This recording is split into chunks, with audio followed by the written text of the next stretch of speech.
یا رسول اللہ تیرے چاہنے والوں کی خیر، یا رسول اللہ تیرے چاہنے والوں کی خیر، سب غلاموں کا بھلا ہو، سب غلاموں کا بھلا ہو، سب کرے طیبہ کی سیر۔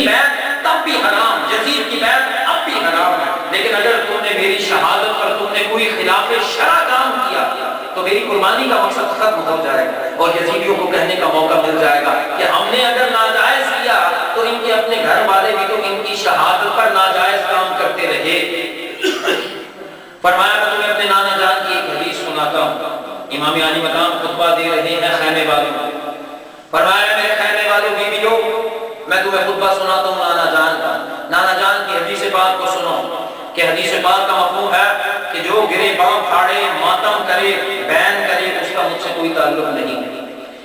جب اس کا نانے سے تعلق نہیں ہوگا تو اسے اہل بیت سے کیا تعلق ہوگا کہ جب نانے سے ہی تعلق نہیں ہے تو اہل بیت کا کیسے محبت کرنے والا ہوگا۔ حضرت سیدنا زینب نے عرض کی، اے حسین، جس ماں کا تم نے دودھ پیا اس کا میں نے بھی پیا، اگر تو قاسم اور اکبر اور عسکر کی لاش پر صبر کر سکتا ہے تو اے حسین میں تیری بھی لاش دیکھ کر تیری شہادت پر صبر کروں گی۔ کربلا کے واقعے میں رنگ دونوں نے بھرے، کربلا کے واقعے میں رنگ دونوں نے بھرے، ابتدا شبیر نے کی، انتہا زینب نے کی، ابتدا شبیر نے کی، انتہا زینب نے کی، کربلا کے واقعے میں دونوں ہی نے رنگ بھرے۔ فرمایا بھائیوں اور تمام خیمے والیوں، میں اگر شہید ہو گیا تو میں تمہیں بہت یاد آؤں گا، میں اگر شہید ہو گیا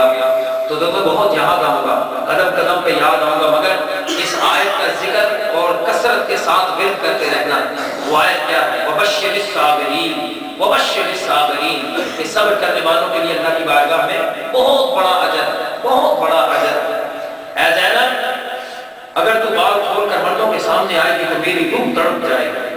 تو اس ماں کی بیٹی ہے کہ مبارزہ کے دن ہمارے نانے نے ان کو اپنے پیچھے چلایا اور پھر ان کے پیچھے بھی ہمارے باپ کو چلایا تاکہ فاطمہ کے قدم پر باپ کے قدموں پہ لگیں اور ہمارے والد کے قدم ہماری ماں فاطمہ کے قدموں پہ لگیں کہ کسی کی نظر فاطمہ کے قدموں پہ بھی نہ پڑ سکے۔ بے اجازت ان کے گھر جبرائیل آتے ہی نہیں، قدر والے جانتے ہیں قدر و شان اہل بیت۔ ایک دفعہ ہماری امی گھر میں تھی اور سر کے بالوں سے کپڑا ہٹ گیا تو جبرائیل امین اندر نہیں آ رہے۔ نانا جان نے فرمایا جبرائیل تو معصوم ہے، معصوم فرشتوں کا سردار ہے، خیال بد سے بھی پاک ہے، پھر تجھے کیا رکاوٹ تھی، اندر کیوں نہیں آ رہا؟ کہا کہ میری عصمت اپنی جگہ، خاتون جنت کا احترام اپنی جگہ، ان کے سر سے کپڑا ہٹ گیا تھا اور جب ان کے سر سے کپڑا ہٹا جبرائیل بھی اندر داخل نہیں ہو سکتا۔ اے میری بہن، زینب بی بی ہاجرہ نے بھی صبر کیا تو ان کے قدموں کے نشانات کو وہ صفا و مروہ پر بنا کر اللہ نے نشانیاں بنا دی۔ دیکھ آج ہاجرہ کے قدموں پہ ہر حاجی اور عمرے کرنے والا قدموں پہ دوڑتا ہے کہ یہ وہ عظیم عورت ہے کہ جس نے صبر کیا تھا تو اللہ نے اس عورت کے قدموں کو صفا و مروہ کی صحیح کے طور پر ہمیشہ زندہ رکھا۔ اے میری بہن، اگر تو بھی صبر کرے گی تو تیرے صبر اور پردے کے خطبے میری شہادت کے ساتھ پڑھے جائیں گے اور لوگ کہتے رہیں گے کہ سیدہ زینب تیری پردہ داری کو سلام، سیدہ زینب تیری پردہ داری کو سلام، نیزے پر قرآن پڑھنے والے قاری کو سلام، نیزے پر قرآن پڑھنے والے قاری کو سلام۔ فرمایا کہ میرا سر نیزے پر رکھا جائے۔ یہ بھائی امام حسین رضی اللہ عنہ خطبہ دے رہے ہیں گھر والوں کو، میرا سر نیزے پر ہوگا، بڑے بڑے صبر آزما مراحل راستے میں آئیں گے، کیونکہ میرا سر کسی مرید کے پاس نہیں جائے گا بلکہ وقت کے اصلی یزید کے پاس جائے گا، بلکہ وقت کے اصلی یزید کے پاس جائے گا۔ اے بہن، وہ غصہ نکالے گا مگر تم نے صبر کا دامن نہیں چھوڑا۔ آپ نے پھر قرآن کی تلاوت شروع کر دی تو سیدہ نے عرض کیا، بھائی آپ نے مسجد نبوی اور مسجد حرام میں بھی تلاوتیں کی، ہم نے آپ کی وہ تلاوتیں بھی سنی، مگر آج تیری تلاوت میں عجیب کیف اور سرور موجود ہے۔ فرمایا اس سے بڑھ کر کیف اور سرور اس وقت تلاوت میں ہوگا جب میرا دھڑ تو کربلا کے میدان میں ہوگا اور سر نیزے کی نوک پر کوفہ اور شام کی گلیوں بازاروں میں تلاوت قرآن کر رہا ہوگا۔ دنیا دیکھ کر کہے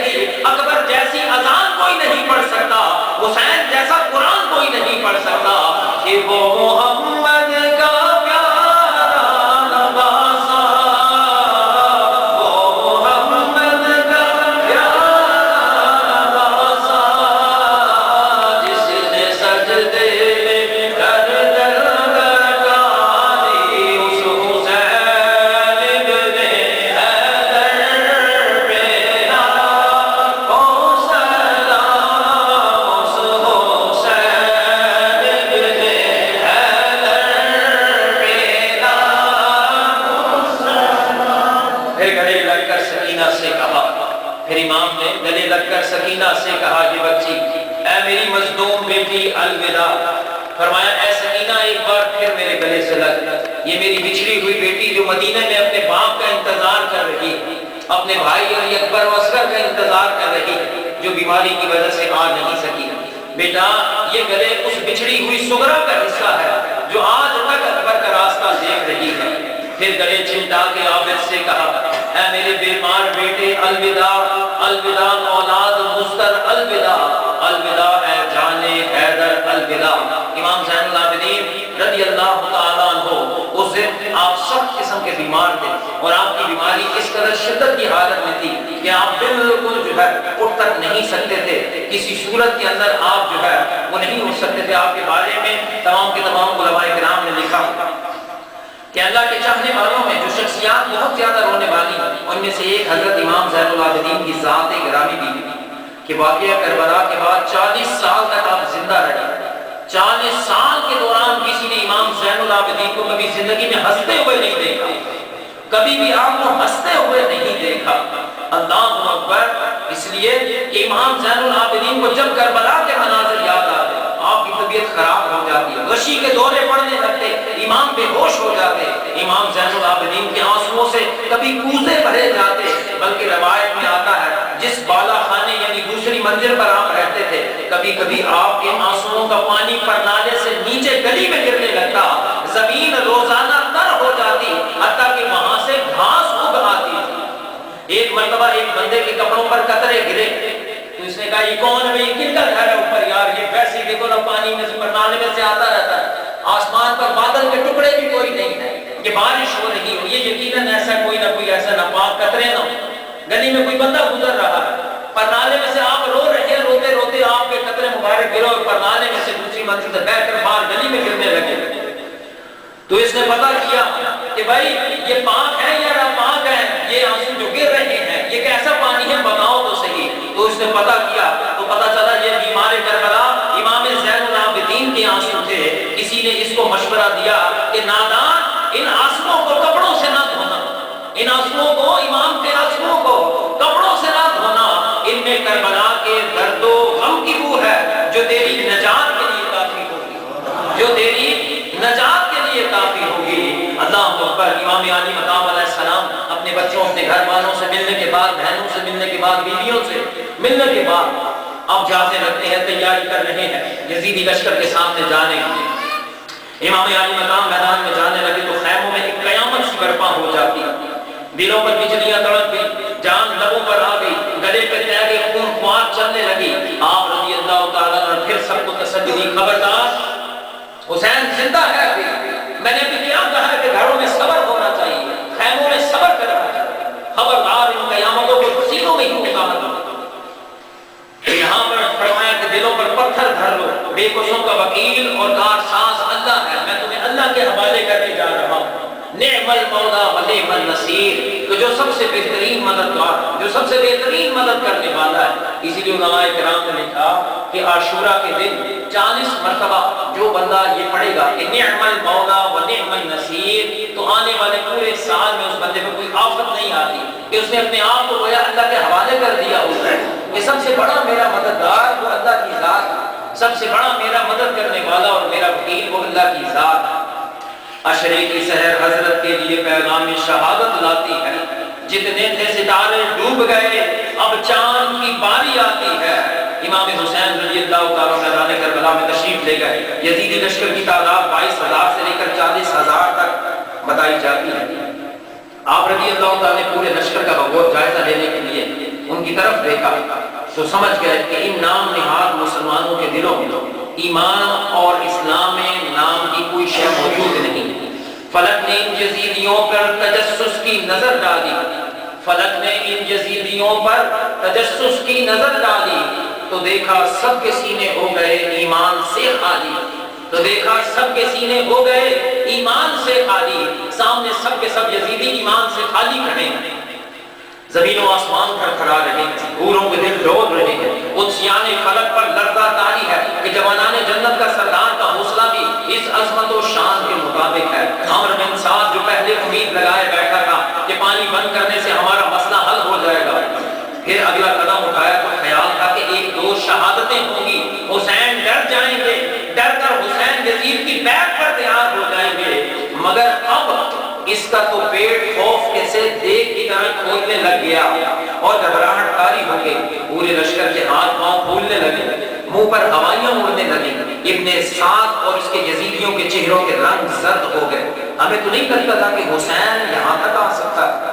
حسین نے بتا دیا کہ اپنے رب کو راضی کرنے کے لیے میں اس سے بھی آگے جا سکتا ہوں، اور ایسا کیوں نہ جاؤں، جتنی زیادہ شان ہوتی ہے اتنا ہی بڑا امتحان ہوتا ہے، اور حسین کی شان کیا ہے کہ کونین میں بلند ہے رتبہ حسین کا، کونین میں بلند ہے رتبہ حسین کا، فرش زمین سے عرش تک شہرا حسین کا، فرش زمین سے عرش تک شہرا حسین کا، بے مثل ہے جہاں میں کنبہ حسین کا، بے مثل ہے جہاں میں کنبہ حسین کا، سلطان دو جہاں ہے نانا حسین کا، سلطان دو جہاں ہے نانا حسین کا، تو کیوں نہ اس کرم والے آشیانے کی بات کی جائے، درب کے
پوری دنیا میں صحابیت سب سے اونچا درجہ ہے، اور وہ بے شمار اور لاتعداد صحابی موجود ہیں، عالم، فاضل، حاجی، غازی، نمازی، ہر طرح کے لوگ ہر علاقے میں تمہیں مل جائیں گے، لیکن جان لو